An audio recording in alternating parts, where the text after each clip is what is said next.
अब हम देखेंगे कि यदि मान लीजिए मीडियम में कोई एक पॉइंट है, इस पॉइंट पर दो परपेंडिकुलर सिंपल हार्मोनिक मोशन एक साथ इंसिडेंट हो रहे हैं। मान लीजिए ये एक्स डायरेक्शन के सिंपल हार्मोनिक मोशन है जो कि इसे इस तरह का मोशन कराना चाह रही है, और दूसरे सिंपल हार्मोनिक मोशन जो है वो मान लीजिए वाई डायरेक्शन में हो रहा है। तो अब ये दोनों इसे अपने अपने अकॉर्डिंग ऑसिलेशन कराना चाहेंगी। ये सिंपल हार्मोनिक मोशन इस पॉइंट को इस तरह से मोशन कराना चाहेगी, जबकि ये सिंपल हार्मोनिक मोशन इसको एक्स डायरेक्शन में मूव कराना चाहेगी। लेकिन यदि दोनों ही एक साथ साइमल्टेनियसली इस पॉइंट पर इंसिडेंट होती हैं, तब ना तो ये एक्स डायरेक्शन में मूव होता है ना तो वाई डायरेक्शन में मूव होता है, बल्कि एक कुछ विशेष तरह की आकृतियाँ बनाता है जिसे हम लिसाजू आकृतियों के नाम से जानते हैं, लिसाजू वैज्ञानिक के नाम पर। तो इनको हम पहले मैथमेटिकली देख लेंगे, फिर ग्राफिकली इन्हें कैसे प्राप्त किया जाता है वो भी हम देखेंगे। तो मान लीजिए एक्स डायरेक्शन की सिंपल हार्मोनिक मोशन को हमने रिप्रेजेंट किया A X equal to A sine omega T plus five, और दूसरी सिंपल हार्मोनिक मोशन है y डायरेक्शन में है, इसलिए हमने उसे y से रिप्रेजेंट किया y equal to B sine omega T.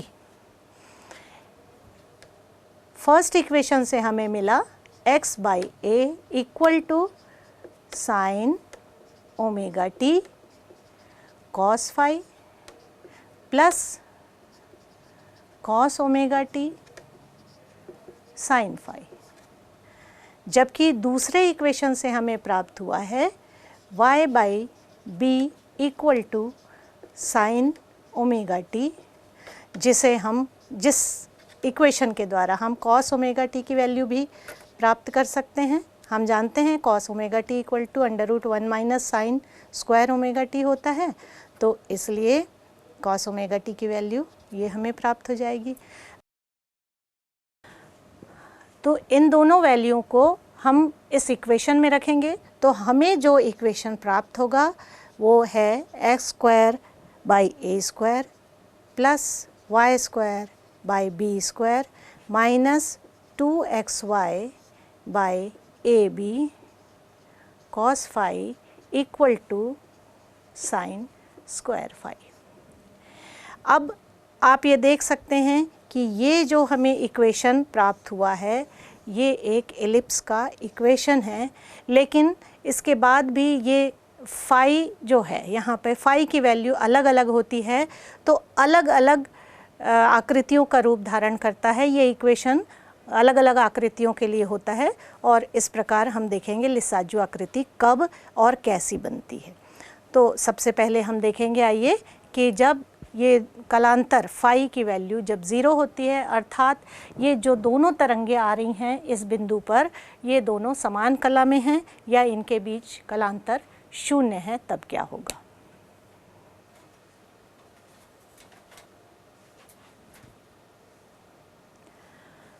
ये कुछ विशेष स्थितियां हैं जिनके बारे में हम चर्चा करेंगे कि कौन सी आकृति कब बनती है।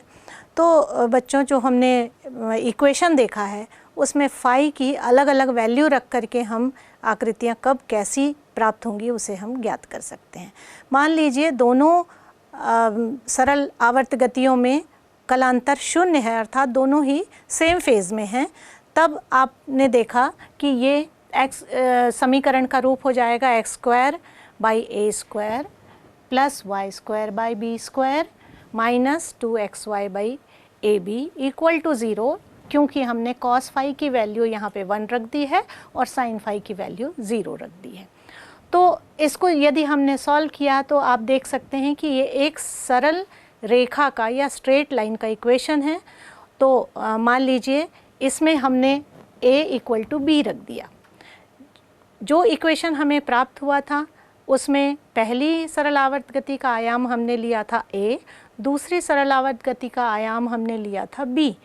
इसलिए हम कह सकते थे जो इलिप्स हमें प्राप्त हुआ था वो 2a और 2b भुजाओं वाले आयताकार या रेक्टेंगल में सीमित था।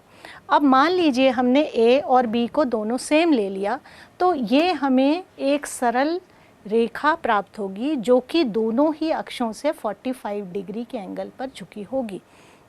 दोनों ही इससे अक्षों से 45 डिग्री के एंगल पर झुकी हुई सरल रेखा हमें प्राप्त होती है जब दोनों समान आयाम और समान आवृत्ति की सरल आवर्त गति सेम फेज में मिल रही हैं किसी बिंदु पर। तब सेकेंड कंडीशन है जब फाई दोनों के बीच कलांतर π/4 हो, तब आप देखेंगे कि π/4 है, अर्थात हमने 45 डिग्री एंगल है तो cos 45 की वैल्यू रख दी, sin 45 की वैल्यू रख दी, तो हमें ये इक्वेशन प्राप्त हो जाता है जो कि, और यदि हमने दोनों के आयाम सेम ले लिए तो हमें ये जो इक्वेशन मिलता है ये एक ऑब्लिक एलिप्स का इक्वेशन होता है, ऑब्लिक एलिप्स का।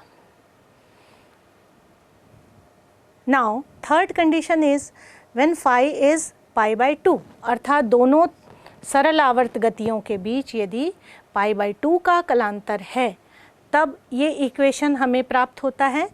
a = b रखने पर आप देख रहे हैं कि ये एक सर्कल का इक्वेशन दे रहा है। तो थर्ड कंडीशन में आप देख रहे हैं कि ये हमें सर्कल मिलता है, और यदि a और b दोनों समान नहीं हैं, दोनों के आयाम समान नहीं हैं, तो एलिप्स ही मिलेगा, पर सेंटर सीधा एलिप्स मिलेगा। पुनः नेक्स्ट कंडीशन, यदि दोनों के बीच में दोनों सरल आवर्त गतियों के बीच में यदि फाई या फेज डिफरेंस है 3π/4, तब इस इक्वेशन का रूप ये हो जाता है और फिर से हमें एक ऑब्लिक एलिप्स मिलता है, लेकिन जो पहले मिला था उसके उल्टी डायरेक्शन में झुका हुआ। तो इस तरह से हमने विभिन्न केसेस देखे।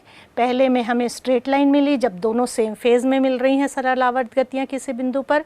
दूसरे में आपने देखा कि ऑब्लिक एलिप्स मिला जबकि 45 डिग्री का फेज डिफरेंस है दोनों में, और आयाम समान है इसलिए हमने इसको स्क्वायर ले लिया है।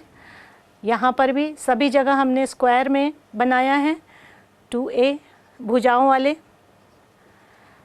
वर्ग में हमने ये आकृतियाँ प्राप्त की हैं। तो इस प्रकार से विभिन्न स्थितियों के बारे में हमने देखा। और फिर नेक्स्ट एक और आती है, मान लीजिए यदि हम देखें फिफ्थ कंडीशन है व्हेन फाई = π। चलिए आगे देखिए।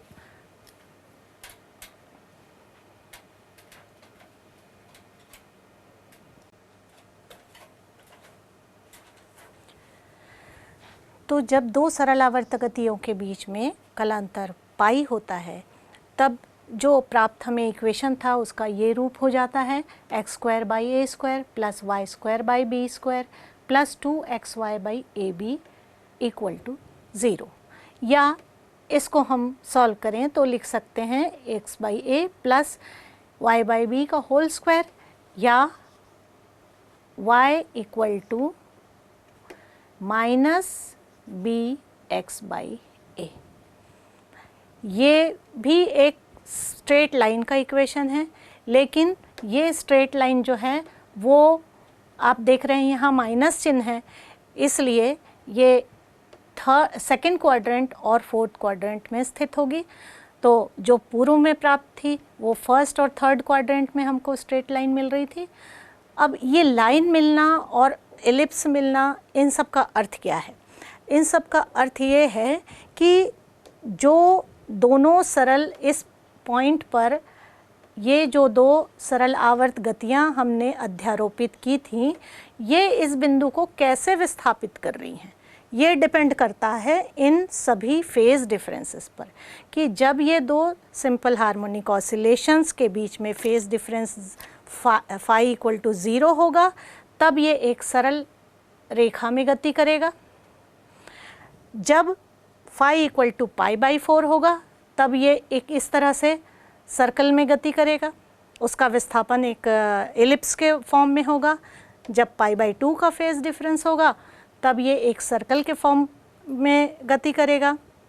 3π/4 में पुनः एलिप्स बनाएगा और के फेज डिफरेंस में पुनः एक सरल रेखा हमें प्राप्त होगी। तो इस तरह से आज हमने देखा कि ये जब दो परस्पर अभिलंबवत सरल आवर्त गतियाँ एक साथ किसी बिंदु पर अध्यारोपित होती हैं तो हमें विभिन्न प्रकार के पैटर्न हमें प्राप्त होते हैं और उन आकृतियों को हमने कहा लिसाजू आकृतियाँ। इन्हें हम ग्राफिकली भी प्राप्त कर सकते हैं। उसे आप देखेंगे तो शायद ज़्यादा अच्छे से समझ में आए कि ग्राफिकली हम ये बता सकते हैं कि कैसे सरल लिसाजू आकृतियाँ प्राप्त की जा सकती हैं।